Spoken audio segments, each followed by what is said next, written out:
guys, I'm Logan. I'm with the Never Ready Gamers. I'm here at Mobicon today. Yeah, me too. Oh, fuck. All right, so apparently the puppet followed me. What are you even doing here? I stashed myself in your luggage. That's kind of weird. I didn't have luggage. Yeah, you did. Your mom packed it. My mom packed a lunch, not my luggage. Yeah, she packed your luggage. Anyways, what are you... Hold on. What are you even wearing? We're cosplaying, remember? You're dressed as Hagrid. We're from Harry Potter. I'm dressed as me. I'm not dressed as Hagrid. I don't know, dude. You look a lot like Hagrid. That's coincidence. Nope. I'm pretty sure. This is just what I look like. Oh. Were you his stunt double in the movie? No, I wasn't. Look, we're at Mobicon. This is a 3-day event. I'm going to be running some 3 games. days I have to put up with you? You can go do what you want. You're cosplay. You can just float around and do as you please. Oh, cool. Yeah, you don't need me for this. Just don't get abducted again.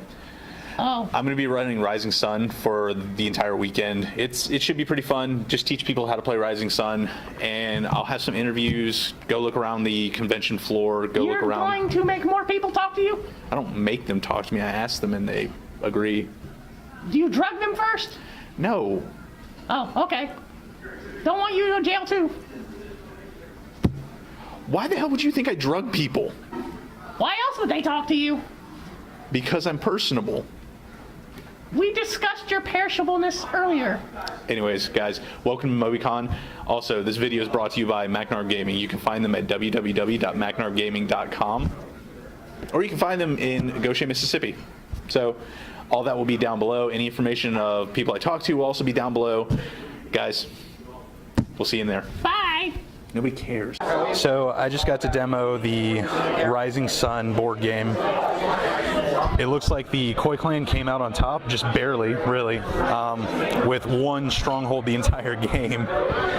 And these are the lovely people that decided to grace us so I could teach the Rising Sun. So guys, I'm going to start with the turtle player. Eli, how do you feel about the game? You have to place more bases to brute force your way through this. You cannot put one base and then decide to kill everything. You can hold the microphone if you're lucky. Oh, okay.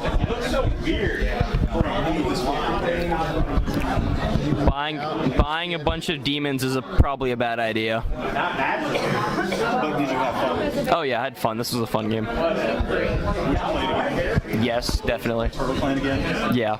Okay.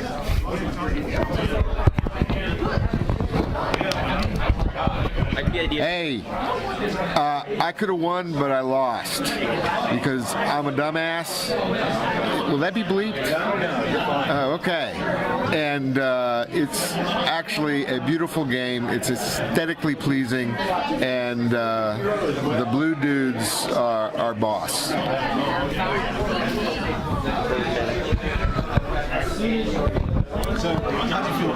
So I was the Bonsai Clan, kind of the vagabond, the lowest honor one.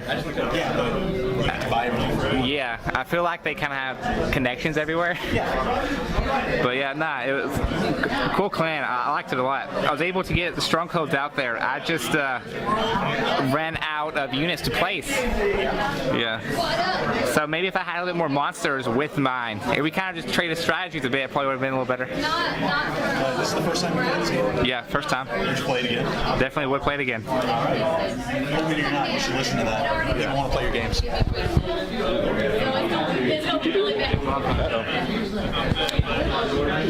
And I am Logan with the Never Ready Gamers. I got to play the Koi Clan. First time playing the Koi Clan. Money talks and it walks over people sometimes. Unfortunately, I only got one stronghold on the field the entire game, so I couldn't swarm anybody. I literally had to go one unit for one unit in almost every fight, even impossible fights. But money does win with the Koi Clan sometimes. Oh yeah, I kind of inched my way through it, but I'm real glad that I had everyone show up. We played a game, we had fun, and I'm going to be doing this again. I'm demoing games. I'm demoing Rising Sun at Mobicon. So, thanks guys. See you soon.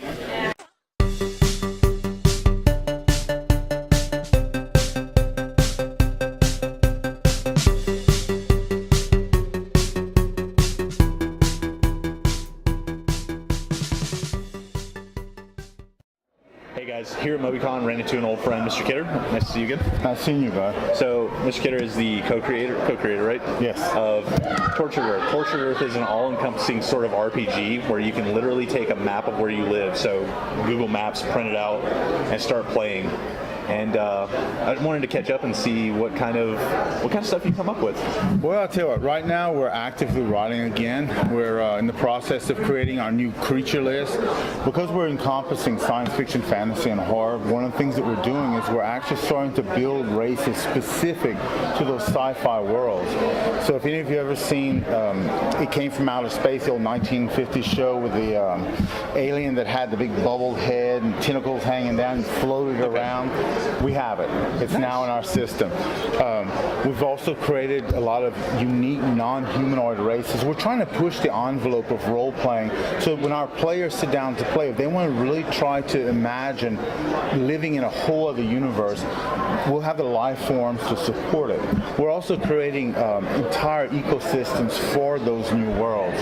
So if you wanted to play like in a, I don't know, like not just a pure fantasy world, but let's say something, more outlandish. Okay. We're trying to build those creatures and also templates for those players to start to experiment with those other realities. So, and a lot of new stuff going on. Okay. What's your favorite creature that you started writing? Oh God, it's either going to be the Lich or the Mummy.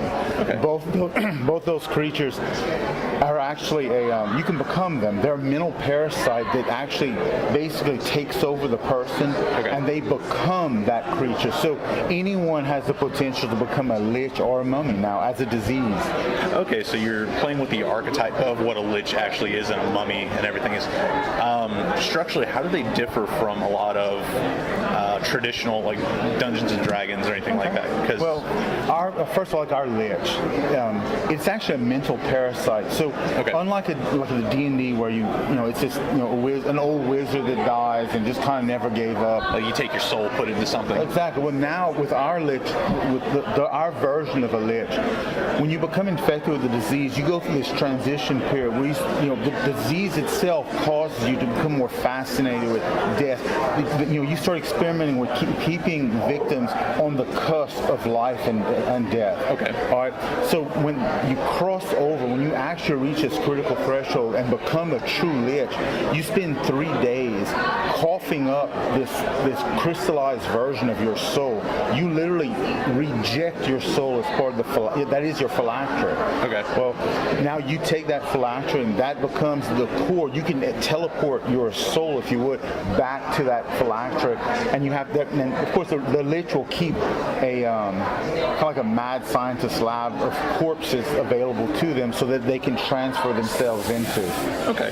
So how does one become a mummy as well? Also a parasite, yeah? It's also a parasite, and well, the mummy, it starts off, I use our core is leprosy. Okay. So you start going through these, leprosy type symptoms where like the flesh begins to break away, and you're constantly wrapping yourself with bandages to keep yourself together. Okay. Well, you get to a certain point where the bodily fluids start to cement the bandages on. You actually become this, like what typically we envision a mummy as being. Right. Once you cross that critical threshold, you are like when you become a true mummy, you actually pick like a type of horde creature. Now in our system we have horde magic. Well, our mummies, part of their natural ability is they could spew up a horde creature. Okay. And they're specific to some type of horde. So they might like rats or insects, things like that. Kind of a gross thing to become, but yeah, you have that ability. Fair enough. I do like this notion of having really medical conditions turning people into traditional monsters. Well, a lot of our legends, our real legends, like werewolves and even vampires, stem from various medical diseases. So we're just kind of taking that, highlighting it, and extrapolating, whole new nightmarish realms for them. And of course, we justify it by saying that's actually part of our horror realm, our dark realms. Okay. So anytime like our dark realms touch like some other reality, that's where you get these horrible fusions of things coming to be. recently I worked on a creature, it's a shadow creature called a dinquat. Okay. And all a dinquat is, when a child dies, they go into the afterlife, and they have a void battle, just like any other character would have. Well, sometimes when they come back, they can actually bring with them one of these. It's like just a little shadow creature, but what it will do is it'll possess a doll or possess a book, a picture, and it actually, we created the mechanics so that you can have your Chuckies, you can have your Annabelles in your storylines, where you have these haunted objects, and instead of having to create a haunted doll, a haunted, a haunted book, a haunted picture, now there's a single mechanic that can cover all that, and you can manifest it as you wish as a GM. Okay. So you've already got your book out print. Yes, sir. This is what you're working on. Do you know about how soon you would have the rest of it printed? Actually, right now, our first 2 expansions, we're launching 2 expansions at the same time. Our first, the 2 books that we're working on, our player race guide, is going to take the 36 races we have and add on to it another 150. Okay. So we're looking at dramatically increasing the available races that we have. Also, our first creature expansion is coming out, and then we're going to, similar to the race book, we're also going to have another 150 encounter creatures available, and we're trying to. That number is easier to push because we come up with variants. The insectoid version of a wolf. The insectoid. I mean, we have several different niches that you can fill in an ecosystem that are found in our world as well as other worlds. So those are actually easier to come up with. We're hoping to have a larger number, but right now our target is 150. And the dates we're looking at are next summer, summer of 2019. Fair enough. So would you like to tell everyone where you can find your books? Guys, please check us out on torturedearth.com, and we look forward to seeing you. Yeah, everything will be down in the description below as well, so please check them out. Thank you for taking time with us. Looking forward to it. Appreciate it. You have a good one. Remember, Tortured Earth. All right, so this is the final game of Mobicon for Rising Sun. The Dragonfly Clan decided to take the victory. She got the most different provinces, so congratulations. This is the face of our victor. How'd you feel about the game? Good, because I got to kill my father. That's fair. So, speaking of which, Father got to play the Koi Clan. How did you feel about the game? I got devastated. I mean, that's fair. How about you? I liked it, it was fun. And you played what clan? The Lotus. All right. I played the Turtle Clan. The best clan. I quite enjoyed the Turtle Clan. I wish we had the money for this game, because it would be really fun to own as our own game. It's really cool.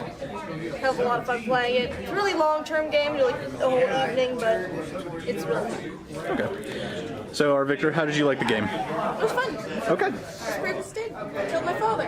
Yeah, you did. I was the Bonsai Clan and have a bird person. Once we kill him, we'll be Phoenix person. 7,000 nerd points to whoever got that. Oh, geez. Huh? So, all of you, would you all play this game again? Is this on your buy list for the future? Can I trade the victor again? No, you've done that once. That's enough. No, I'm not playing this game ever. Guys, thank you for playing. I'm really glad you enjoyed it. I mean, you literally killed yourself. And No, I only lost one. I'm done now.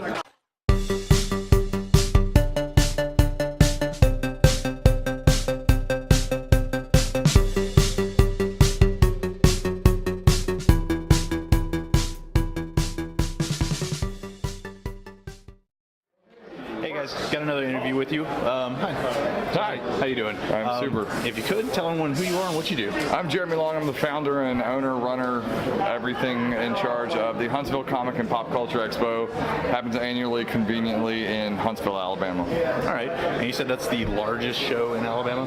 It is the largest comic and pop culture show. There's a big anime show in Birmingham. It has more people, but they're anime. We're comic-y, and so, but it's fun. We're moving to a larger area. We're going to be flirting with 100,000 square feet next year. All right. Our playground's getting bigger. No, fair enough. So, how did you get into this? Well, basically, it all started with comics.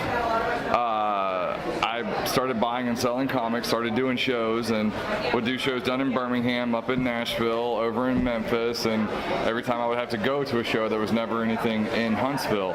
So so I kept talking about there should be something, someone should do something, and I talked to some of the guys at the comic shops there, and they were like, yeah, we tried it 20 years ago, it doesn't work. And I'm like, times have changed. And so I did a really terrible show in a small town south of Nashville, and afterwards I was thinking about everything that they should have done or could have done, and then I got home and I was telling my wife about the show, and she was like, well, is it just something you think you should do your own show? And I was like, well, I've kind of been planning it in my head the whole way home.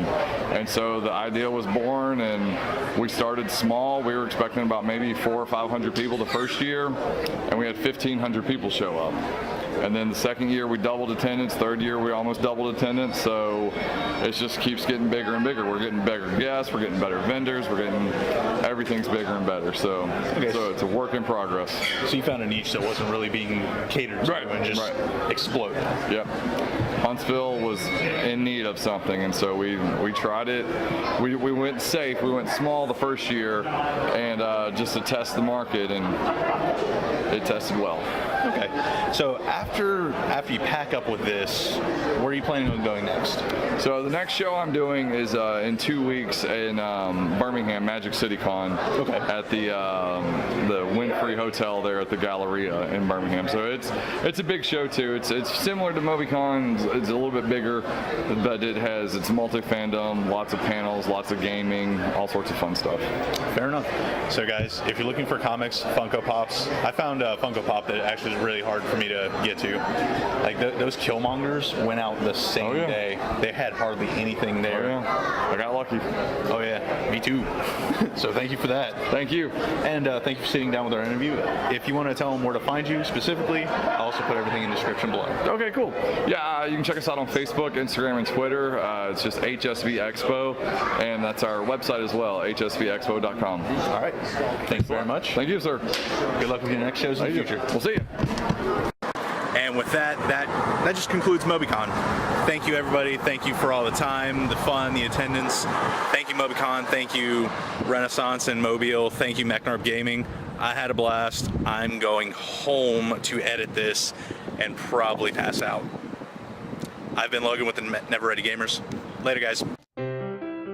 Non più tra i farfalloni amoroso, notte e giorno di torno girano, delle belle turbando al riposo, Narcisetto a dolcino d'amore.